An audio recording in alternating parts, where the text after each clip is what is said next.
السلام عليكم ورحمة الله وبركاته. الحمد لله نحمده ونستعينه ونستغفره ونؤمن به ونتوكل عليه ونعوذ بالله من شرور أنفسنا ومن سيئات أعمالنا. من يهده الله فلا مضل له ومن يضلله فلا هادي له، ونشهد أن لا إله إلا الله وحده لا شريك له، ونشهد أن سيدنا ومولانا محمدا عبده ورسوله صلى الله تعالى عليه وعلى آله وأصحابه وبارك وسلم تسليما كثيرا كثيرا. أما بعد، فأعوذ بالله من الشيطان الرجيم. يا أيها الإنسان ما غرك بربك الكريم الذي خلقك فسواك فعدلك. صدق الله العظيم. وبلغنا رسوله النبي الكريم، ونحن على ذلك من الشاهدين والشاكرين، والحمد لله رب العالمين. My dear respected listeners, it is the mercy of Allah subhanahu wa ta'ala that He has allowed us to come into His house and to stand before Him and to do ruku' and sujood to Him. Without His permission, it is never possible for even a single leaf of a tree to fall and shift from its place. Allah has allowed us to come to His house and stand before Him and do worship to Him and express our submission to Allah subhanahu wa ta'ala. This itself requires and deserves immense and endless thanks to be given to Allah subhanahu wa ta'ala.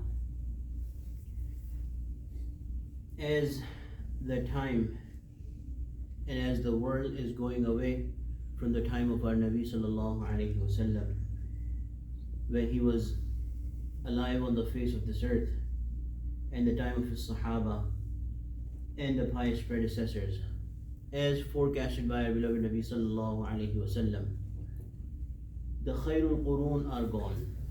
The best of times, the best of people, they are gone. And the world is only becoming a worse place as the future is approaching. And this is how it is supposed to be. This is how it was designed to be.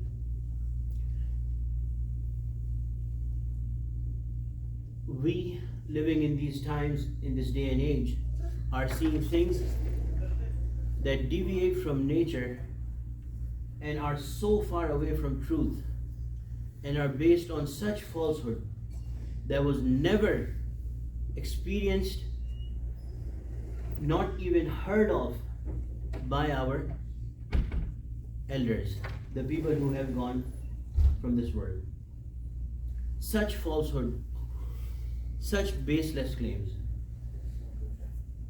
Falsehood is being presented as the new norm and as the new truth.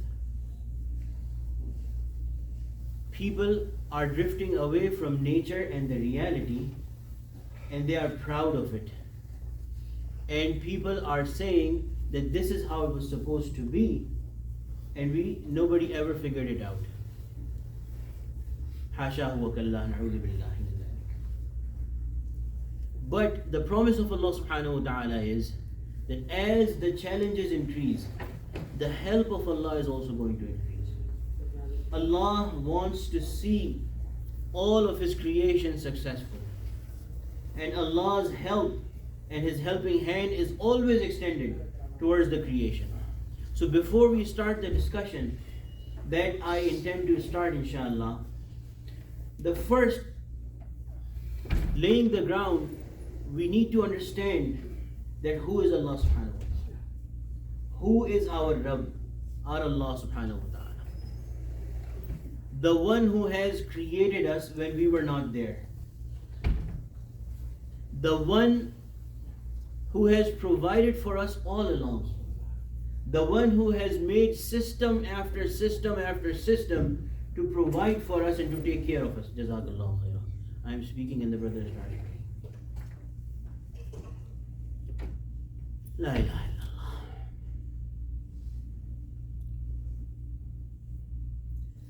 Anyway,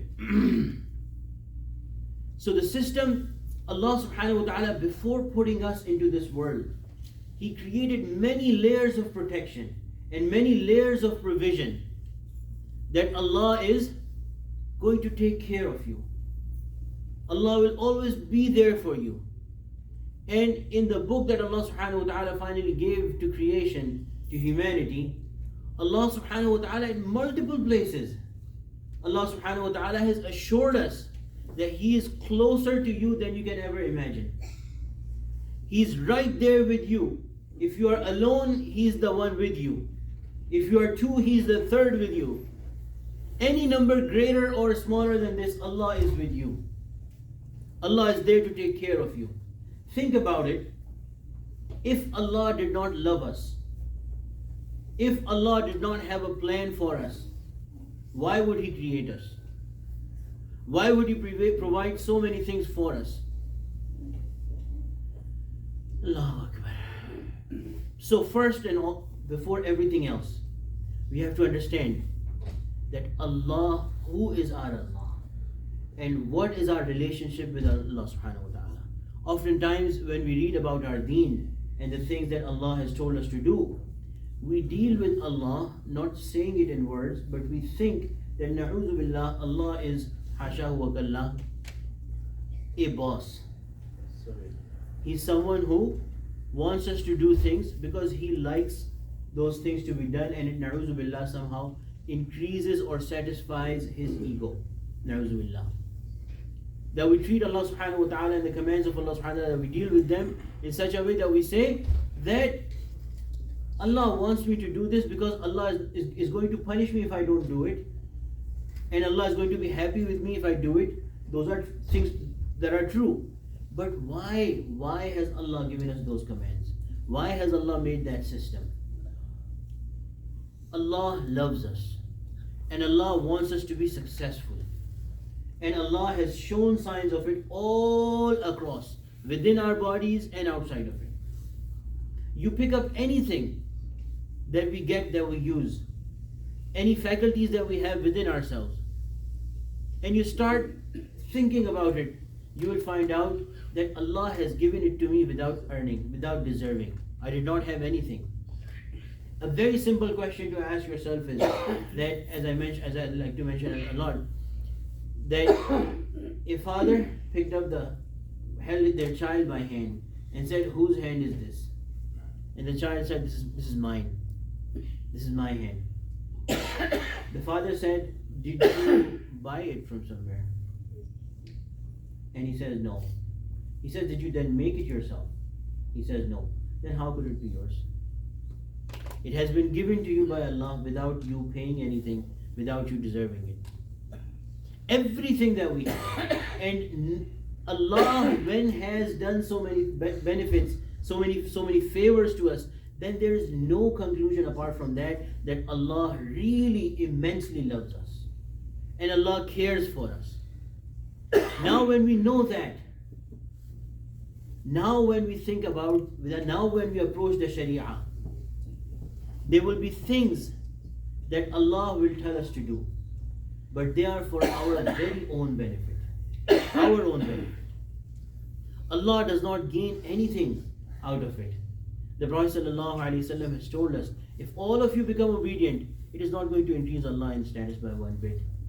All of you become kuffar, turn away from Allah subhanahu wa ta'ala, what harm does that do to Allah subhanahu wa ta'ala?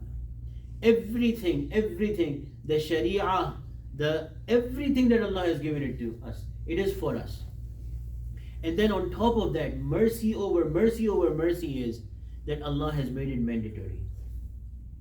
Because if you were given a choice, then it is possible that most of you would have chosen the wrong path. And Allah does not want us to see fail.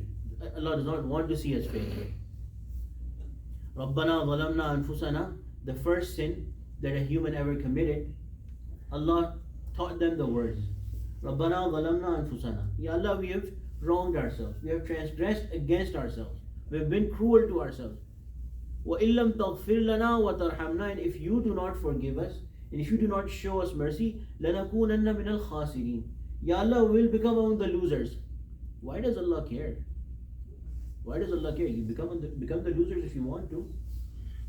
No, Allah is telling to present this fear before Allah that Ya Allah will become losers. Because we know and you have told us that you do not want us to become losers. Allah does not want us to fail. Allah never wants us to fail. That is the reason why He put His beloved Nabi sallallahu alaihi wasallam through 23 years of trouble, opposition from all angles, all sorts. His daughters were divorced because of this deen. He was pelted with stones because of deen. And who is he? The most beloved creation of Allah subhanahu wa ta'ala. For who? For me and you. So Allah really cares for us. So in today's world, if for a fraction of a second this thought comes in our mind, in a Muslim's mind particularly, that I am different, that I am outside of the scope of the teachings of Islam, or Islam has not talked about me, or Allah has not dealt with me appropriately, give up this thought. If Allah did not like you, if Allah did not want you, if Allah did not have you in mind, Allah would not have provided for you. Allah would not have let you live so long. Allah would not have given you parents. Allah would not have given you the faculties, the very faculties that you want to use against the nature of Allah, given by Allah subhanahu wa ta'ala. So therefore there's always room and in the mercy of Allah subhanahu wa ta'ala, in the scope of things in the system that Allah has created for us. The system that Allah, the Ahsanul Khaliqeen, the most perfect creator, has created for us. So if we want to deviate from the command of Allah subhanahu wa ta'ala, it is absolutely necessary that the problem lies within me, not in the command of Allah subhanahu wa ta'ala. That I want to do against the command of Allah subhanahu wa ta'ala and go outside of the restrictions of Allah subhanahu wa ta'ala, the deficiency is in me, not in the command or the system or the deen or the shariah of the Prophet sallallahu alaihi wasallam, Allah subhanahu wa ta'ala. When we have this basic understanding, then when we start applying it to command by command by command, everything becomes easy with this perspective. So my dear respected listeners and brothers, we look at the different commands of Allah subhanahu wa ta'ala. Us being human beings, sometimes we understand them, sometimes they do not make sense to us. Sometimes the commands are such that they did not make sense to us in the past, now they make sense to us. Take for example, the prohibition of intoxicants, alcohol, drugs, other things. Everyone agrees now that there is harm in it, that they are not good for human beings. They are not good for our social lives, they are not good for our physical health. They have harm after harm after harm. But when the command came,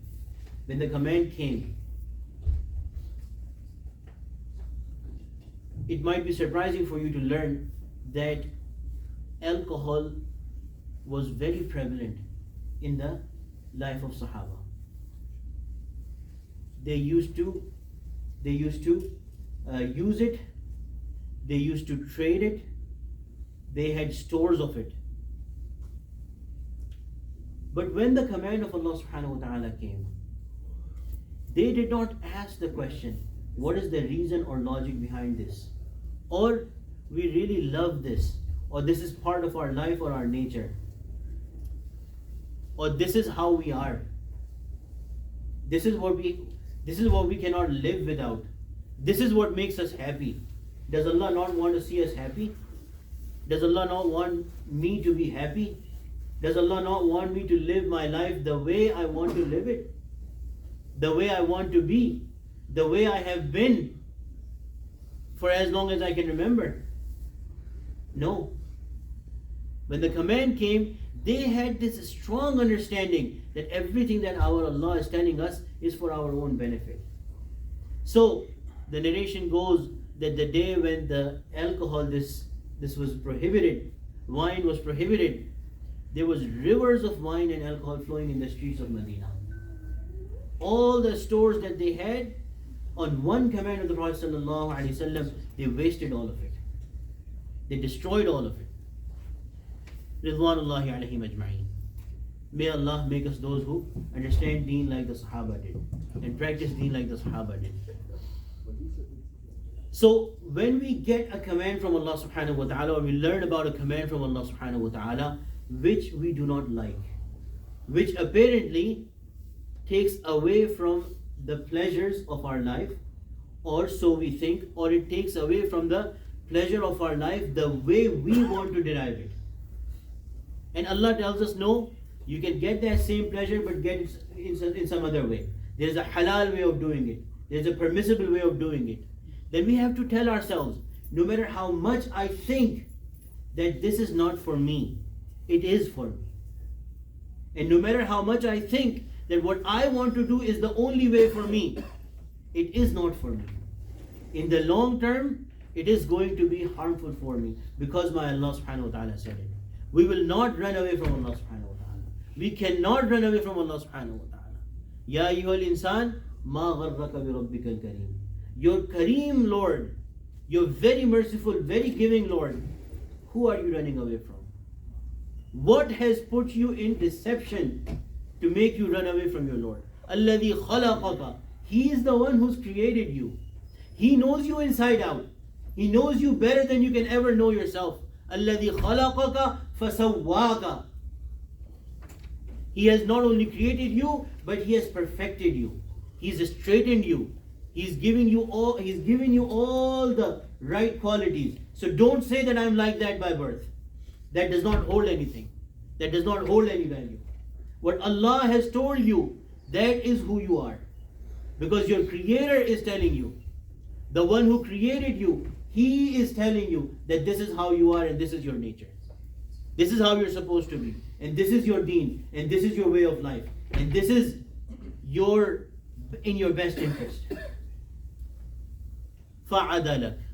And He did not only create you, and He did not straighten you, but He also created you in symmetry, in perfect balance.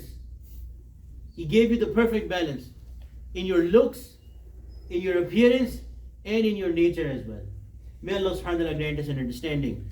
May Allah subhanahu wa ta'ala protect us from all the fitan, all the trials and tribulations that are very quickly spreading, and all of them are based on falsehood.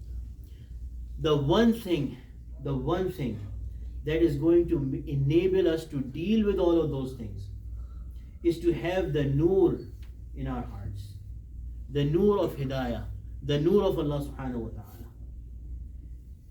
Allah subhanahu wa ta'ala has said that we have created this nur with which people navigate between things. People navigate this earth, and of course the things of the earth, the trials, the challenges that come. With this nur, you will be able to deal with those. You will be able to navigate through life. So we have to work absolutely for us and for our children. It is the utmost importance.